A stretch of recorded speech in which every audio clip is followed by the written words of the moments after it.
Continue with the second session. My name is Györgyi Kocsis. I'm the Vice President of the Hungarian Europe Society and I have been a journalist myself. Let me introduce to you our two guests. Here next to me is sitting Nick Thorpe. I think a lot of us know him for a long time. He's the correspondent, the Budapest correspondent of the BBC for maybe 20 years or even more than that, Nick. And next to him, let me introduce you, Rolf Johansson, from the Norwegian Radio and Television. Welcome to Budapest. I suppose you come with the Norwegian Radio. Okay. I would like our guests to discuss three main points, if you let me with that. The first, I'm going to list now the three questions. The first one is that continuing with a subject which has already been touched upon in the first discussion is whether do we really need a public service media? Of course, it's an interesting situation. I'm asking this, I'm telling you, because I have been working for about 30 years in the print media, and I have never been very enthusiastic about the idea of public media because we have been working, I have been working for a private newspaper, and so my idea has always been that if we don't have public newspapers, why do we need public TVs or public radios? And now, after 20 years now that we are in the online era, again, we don't have online public media. So why does the public TV and radio have such a special place? Do we need that? Of course, I'm asking this to two journalist colleagues who are working for public institutions. So I would be interested in your views in this respect. Also, I would just like to put the light on the difference between the two medias that you are working for, because Nick, you are working for, well, I would say a world power, which is BBC. The BBC doesn't only serve a country, but many countries, so that this is why it cannot be, probably it's part of power, part of British power, as a world power, and it's completely different, I suppose, than the Norwegian public services media, which is serving only one country. So this would be the first question. The second question, I'm going to put that later on, is about content. Gabor started with the notion that he's going to, and he's discussing institutional aspects and regulational aspects of the public service media problem. I would like to ask you, as two journalists, to tell us something about the content. What should, and is there any special content that the public service media should provide, what the private sector media is unable to do? And then the third would be not only because we are, but one reason because we are at this place exactly, that whether Europe and the European Union or European regulators, I would say, would have any task in order to give guidelines or some kind of common regulations even regarding how to build up the public service media or the media at all. Of course, again, this is two different, very different countries. One is not a member of the European Union, the other is a Eurosceptic country. Of course, it's very similar to Hungary now. Okay, sorry for the very long introduction. Now, the first real question is, do we need a public service media? Nick, please. Thank you, Györgyi. Yes. Surprise, surprise. Next question, please. Why? My grandmother who died not long ago at the age of 101, once said to me that she was in service. And it's not a phrase one hears very often in modern English, but it meant that she was a servant in a house.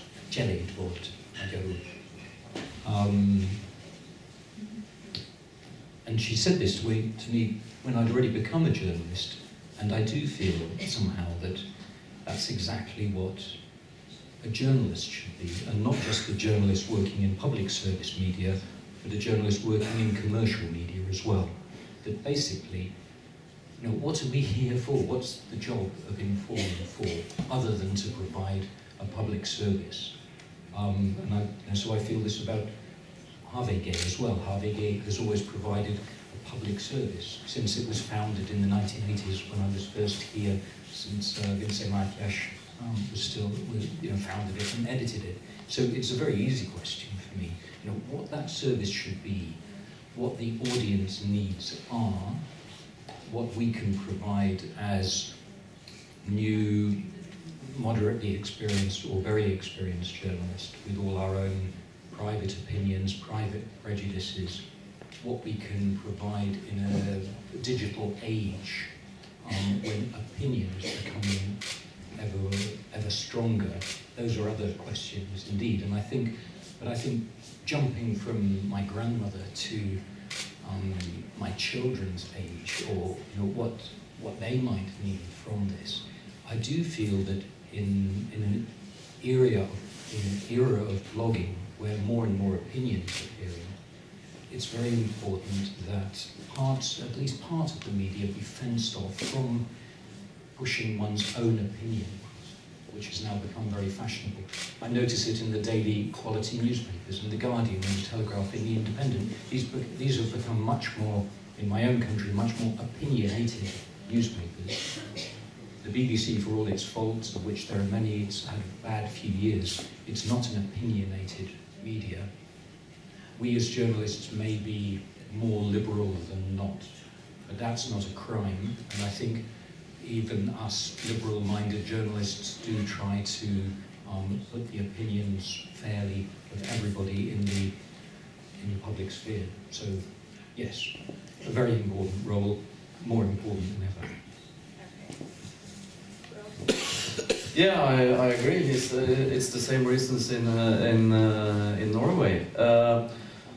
The commercial broadcasters, they follow the money. They follow the advertisements. They want to have most viewers and listeners to sell more advertising, to get more money, to get income, and to pay their owners. We also need independent journalism, going into culture, to investigating journalism. That costs money. It's very expensive, and you don't necessarily generate a lot of money. And it's also important to take part of, well, what shall I call it, subcultures, the Norwegian language, the Norwegian culture, making a children's program without advertising. So that's all good reasons for having public radio and TV. We call ourselves as owned by the public. We are for the public, owned by the public. We're not, well, of course we're owned by the state, but we're not state-owned. They don't have any influence on our journalism. We are completely free. And we are financed through a license like the BBC. So it's not over the budget from the government, but every owner of a TV tuner has to pay a license. So we are owned by the people, and that is very, very important. When you were talking about, for example, investigative journalism, then don't you think that in a way the public service, which is financed, like you say, something like a tax, it gives an easy way for journalists in public services to live. They don't have to compete on the market for the readers and for the from the audience because they have a guaranteed salary. So is this a fair competition between the private owned media and the public owned media? I'm insisting on this question because at the moment we seem to handle media differently from some other public services which are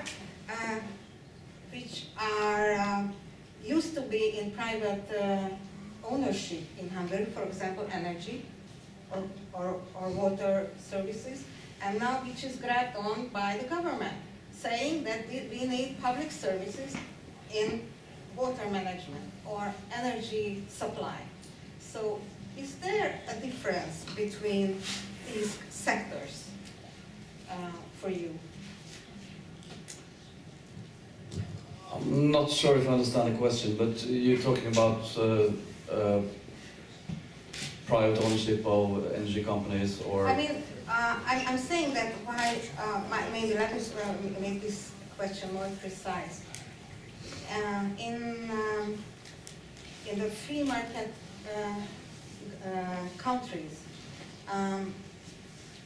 journalists are usually, not all of them of course, are in favor of the market mechanisms, except media. I mean, there aren't very many journalists who are very much in favor of the energy sector being in public hands, or other public services being necessarily in public hands. And also we have European regulations which say that public services should not be should be handled evenly by the governments with the private services. For example, public energy companies cannot be subsidized by the government, or they cannot levy special taxes in order to subsidize the private public energy company. And liberal journalists usually agree with this kind of legal equal handling of these, the private and the public sphere in other sectors. Except in media, in the media, the public sector has another kind of role, has a very special role accepted by liberal-minded journalists. Why is that? Is this more? Well, yeah, I understand what you're saying, but I don't agree with you because, well, not in Norway anyway. Well, this is my personal opinion, of course. Yes. But I do think it's a good thing that the energy companies are owned by the state. You know, we live from oil and fish, and where do we get all the money from? We get it from the oil and from the fish, and we have free healthcare, we have free education. A lot of stuff are free because we pay a lot of taxes and because the government get a lot of income from the energy companies, from the oil. We have a lot of waterfalls to make energy. So I don't see why should this be privatized and then the money go into private pockets when it can go back to everybody through taxes. And this, then of course you can't have a corrupt regime. The money has to go back. So it's a bit different situation. This is the problem. Yeah.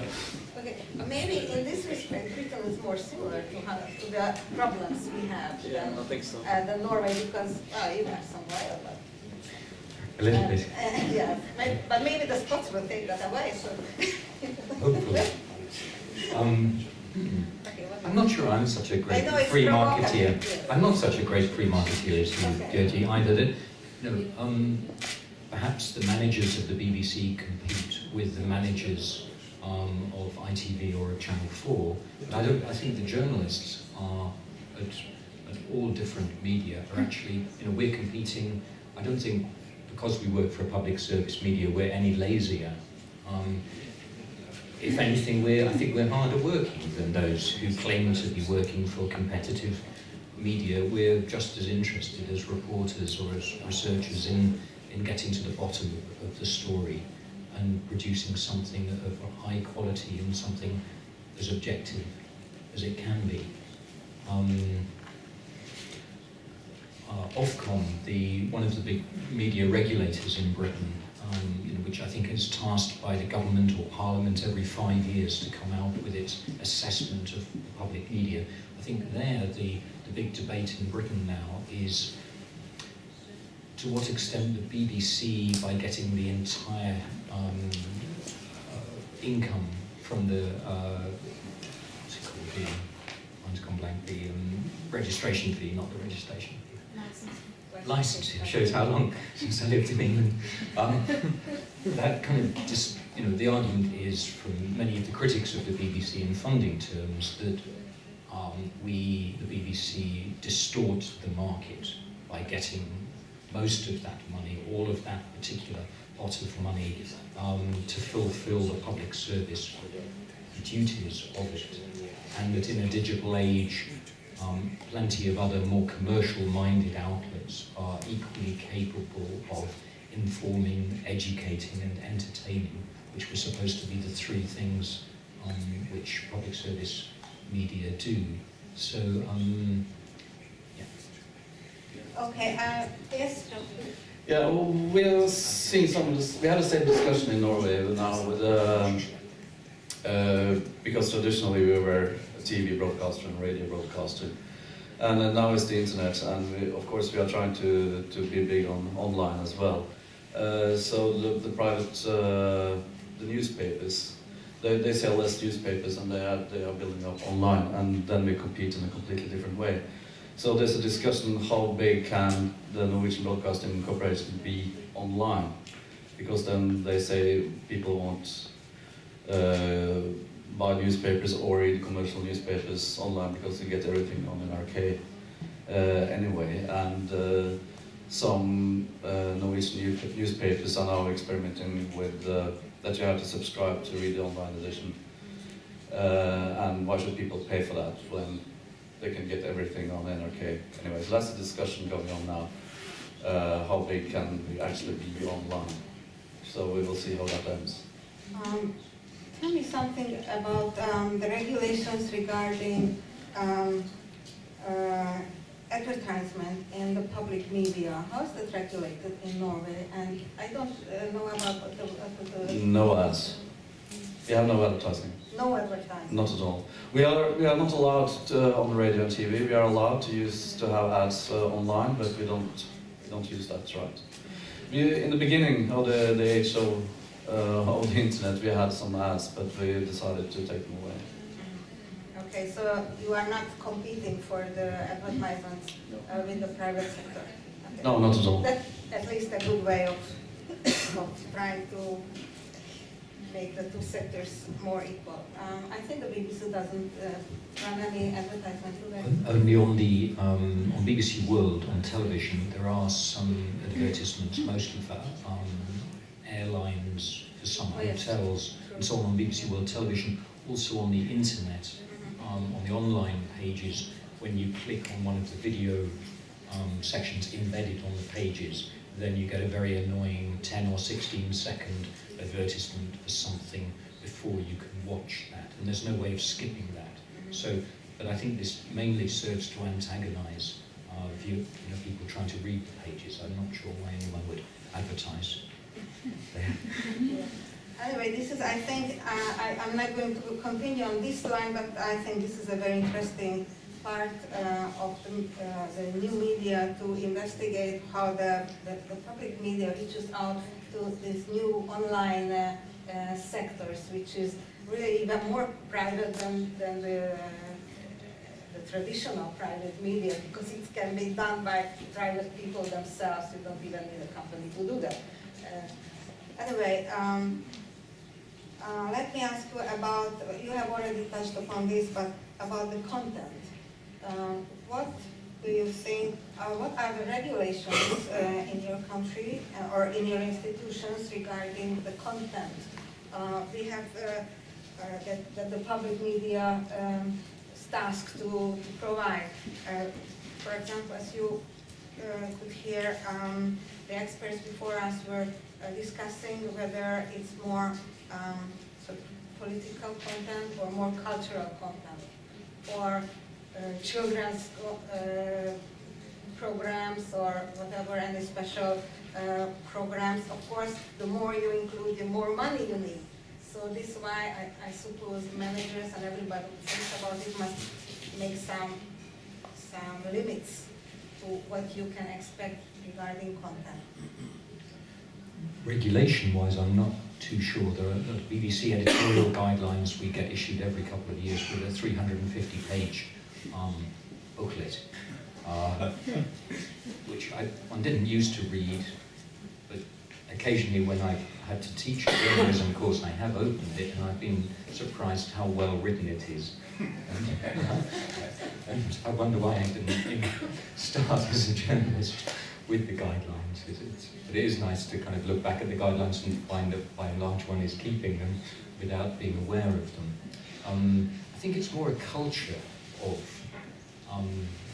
keeping the guidelines, or it's I suppose have a culture of keeping the guidelines, but it's a culture of making space on the different channels and in the content for high quality drama, for programs which inform as well as entertain, for example, children, information content for children, all the current affairs programs for which are very expensive to make. Rolf mentioned the investigative reporting.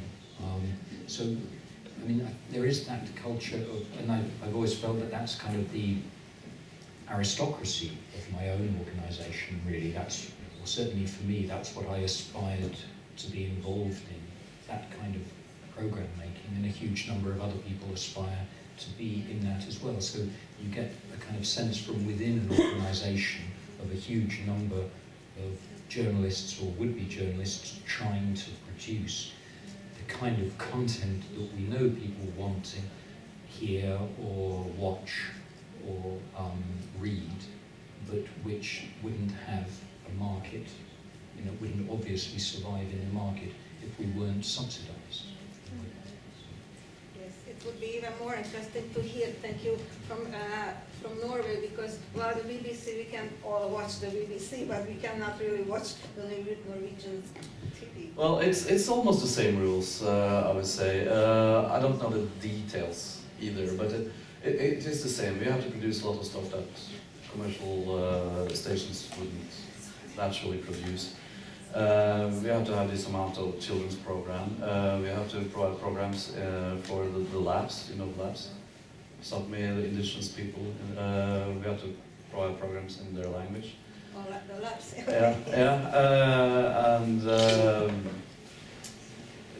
It's culture. We also have, in Norway, you have two written languages of Norwegian. And we have the smallest one, we have to have 25% of that language too, so to keep it alive. Well, it's almost the same, really, but it's two different. I think she won't agree. She speaks the other language, yeah. Well, she doesn't speak it, but she writes it, it's written. But the rules are almost the same, and it's a huge book of things we have to do. Okay. Well, the last question I would like to put you is whether we need some kind of European regulation regarding the fairness, the institutional setup or whatever of the public media. As probably many of you know, or some of you know, well, the Hungarian Europe Society is part of a European coalition which is now collecting signatures for a European civic initiative, public initiative to put forward for a European regulation. And this is why I'm asking you, because it's not only for the public media, it's also for public or the private media, like the British had problems with the maximum or the Mérték media. So it's not only about public media, but it seems that there are many problems with fairness and the freedom of the press or the media broadly in many European countries. Do you think this is a way forward? By the way, Britain is also included in this coalition. I think, you know, as you said, I come from a country of Eurosceptics at the moment, or where the dominant political, well, the governing party, the leading member of the governing coalition is more Eurosceptic than otherwise.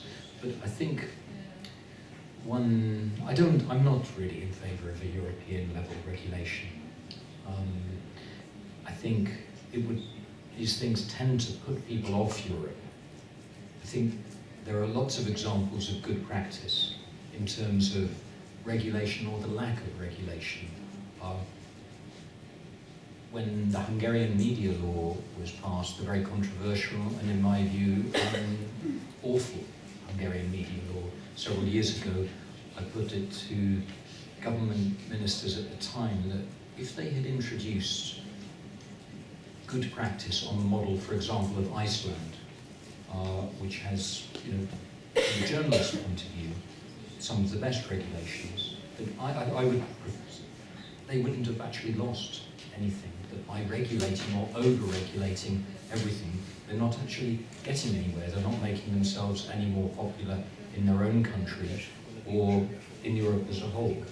And that I think, you know, let's have a debate, you know, as among adults, and let's look for examples of good practice, like for me, the example of Iceland, and let's try to pressurize in our own countries for good practices to be brought in. You know, it's very nice here to have this discussion about public media today, because I think my colleagues in the foreign media writing about what happened when Fidesz came to power in 2010 focused much too much on the new media law and the new regulations, rather than on the damage done to Hungarian radio, to Hungarian TV, and to MTI by the merger and the politicization in one particular direction of those three. I always felt, as a public media person myself, that was where the real damage has been done in the media in the last years. Compared to that, the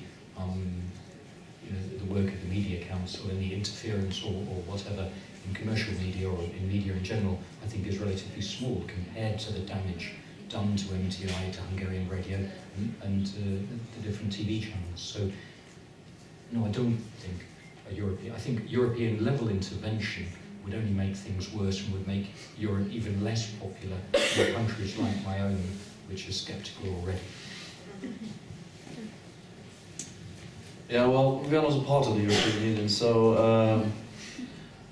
I can't really answer that, and I'm not a specialist in European broadcasting either, but I think the most important thing for the media is that the press is free. It has to be free, it has to be independent, and the owners, if it's private or state-owned or commercial or whatever, the chief editor should be free to do whatever he wants when it comes to journalism. The owner should not interfere into the chief editor's decisions. That is the most important thing.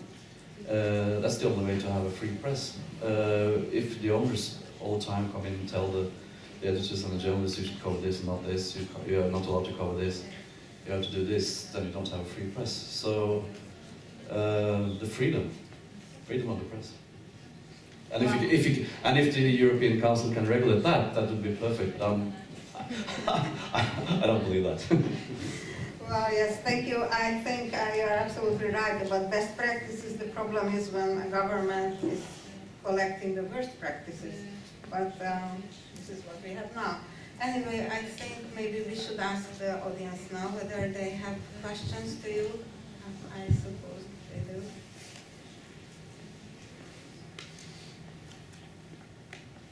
Yes?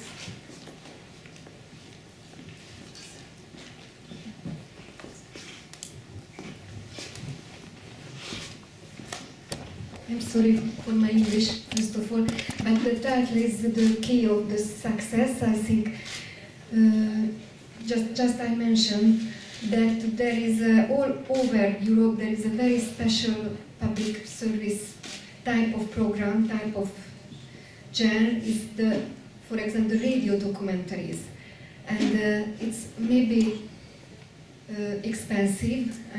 I think it's an expensive type of program, but very important. This is a storytelling, it's a mirror for the society. And I think that each year from Europe, I'm not sure, but 33 programs, they made 33 radio documentaries in Norway, in BBC, of course, and everywhere in Europe. And this type of program is missing. Very sorry, that is missing from in the Hungarian radio, for example. I think it's a very, very important thing. Well, that's a very good reason for in the private sector, in the commercial radios. Well, I think so. Well, maybe a few, but as you say, they're very expensive, and it's very important to have those kind of programs. I've just spent 3 weeks making a 26-minute radio documentary about homelessness in Hungary.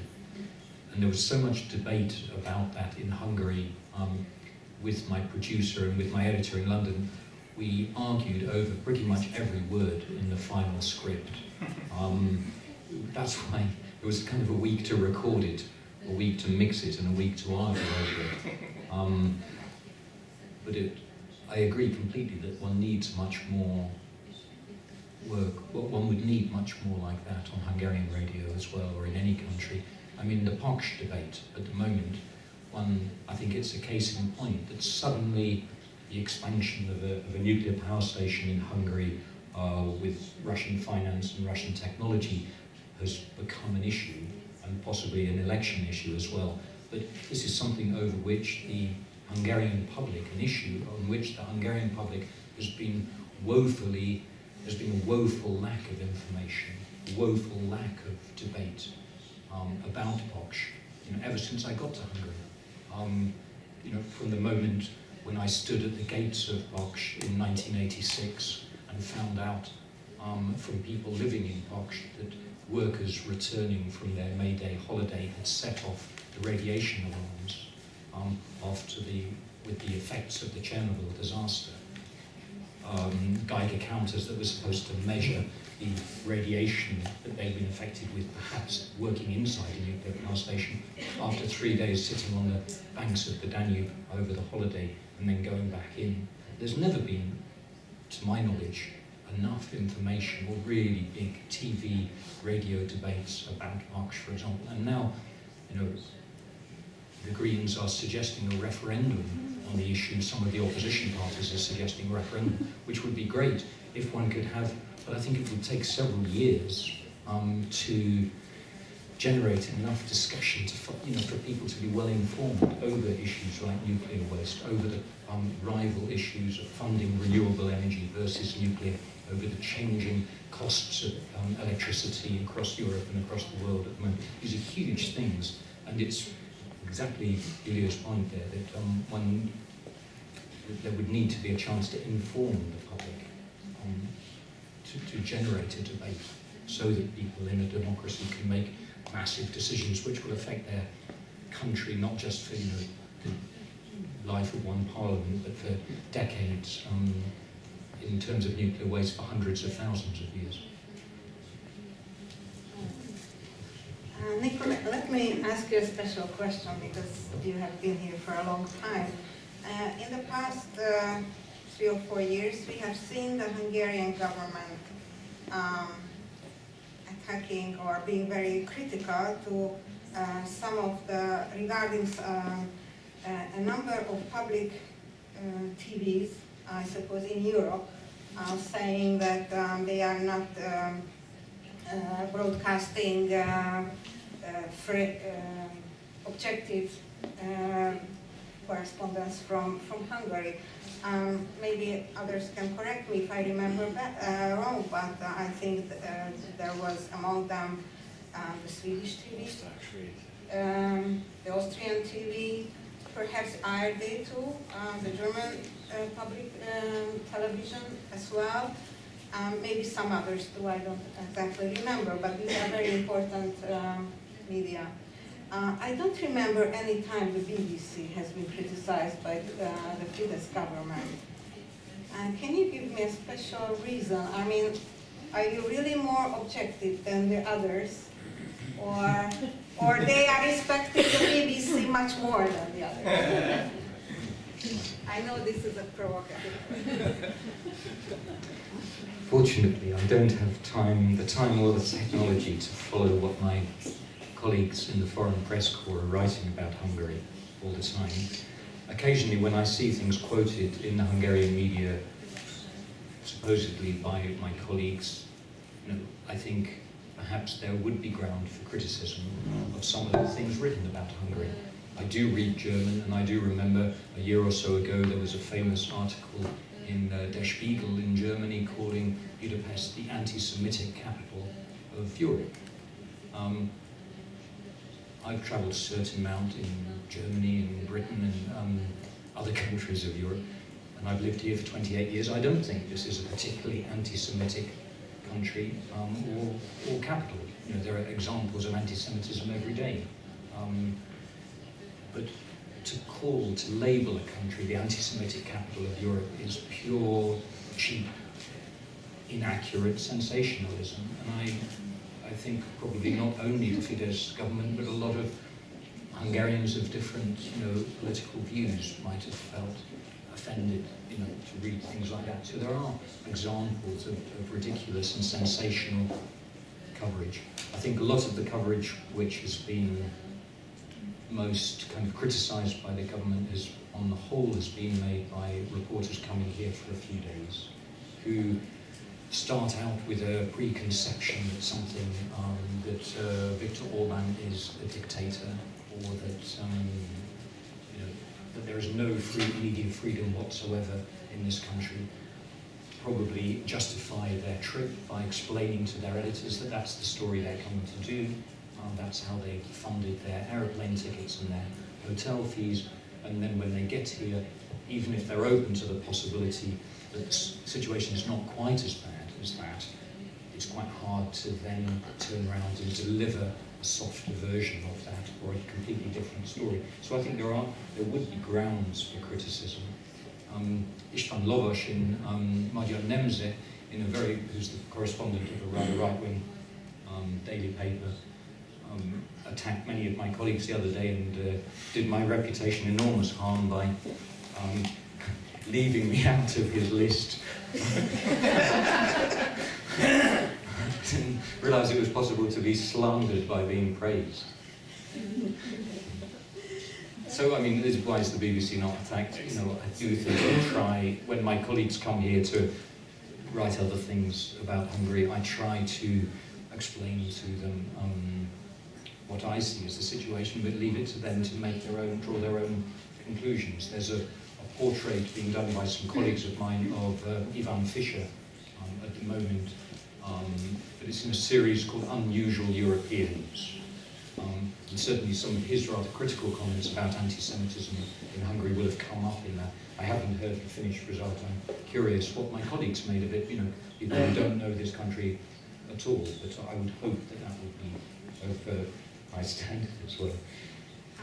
Does this mean perhaps that there is a sort of labor division between, inside the BBC regarding Hungary? I'm talking about Hungary, that some of the most delicate material is done by people who are not based in Budapest, but who are based in London.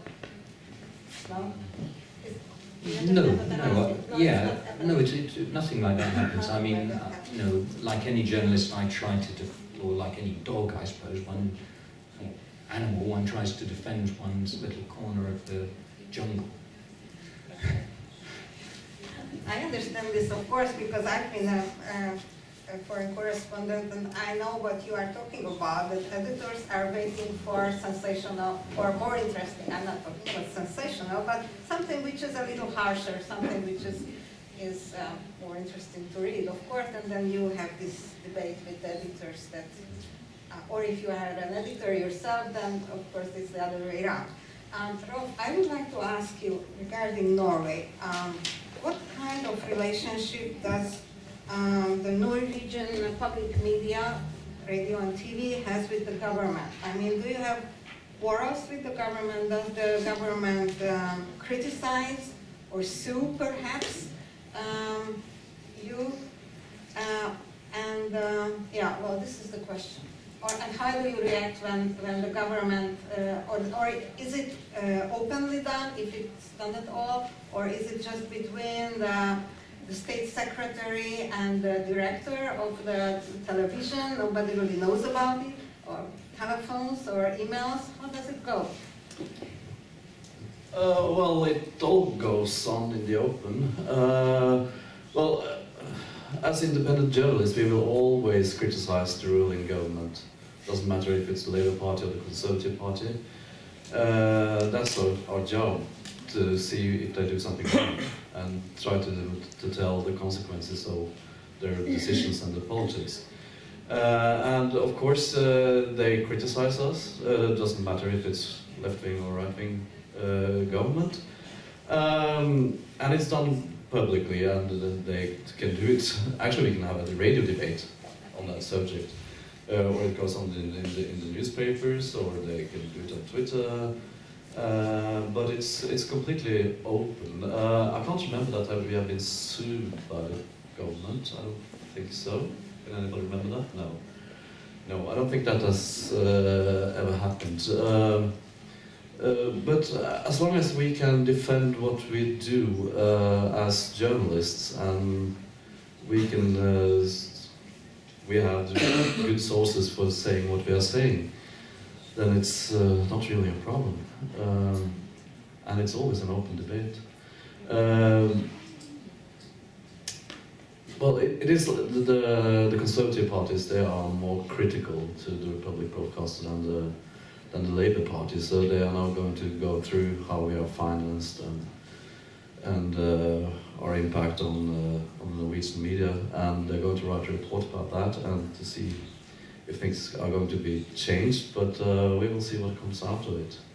And they also we had some cuts in the license. Because of the right-wing party, but they will never go that far that they will actually make it less. So I think we will survive. It's what shall I say?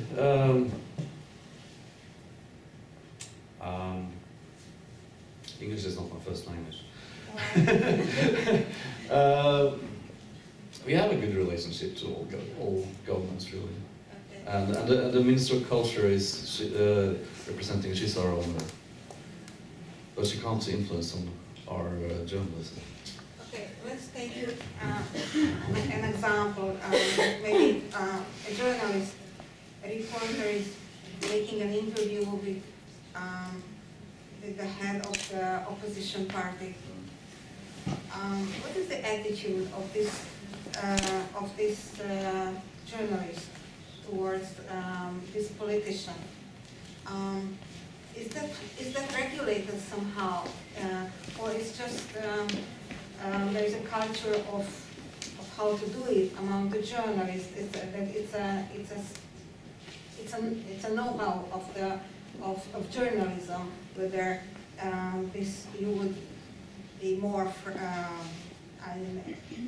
Some journalists are more friendly to the opposition or politician, some are more critical and attacking, or you are just sort of keeping a very big distance as journalists from the politicians. What is the general way of making this journalists? I'm asking this because it's, well, you probably don't know the Hungarian TV and public media, but you see, it's been always like that in Hungary, not to the same extent, of course, during in the past 25 years. But top journalists were always very much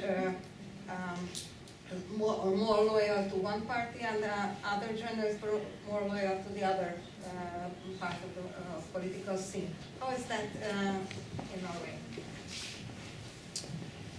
Well, for us, being objective is very, very important. So we will behave the same for the Prime Minister or the opposition. And we will be, that's very individual. If you are a very polite person, of course you will be polite. If you are very aggressive, then you will be aggressive. But it doesn't matter if the person you are interviewing is from the ruling party or the opposition. It will be exactly the same. And in Norway we are very informal, as you can see. I sit here in a t-shirt, I'm handshaking with the Prime Minister in my t-shirt. That is no problem. And we also call them by the first name, you know. We don't say Mr. Prime Minister, Mrs. Prime Minister. We just call them by first name. And our Prime Minister is Erna, that's her first name, and we call her that. And I guess we don't do that here. I'm definitely not in England.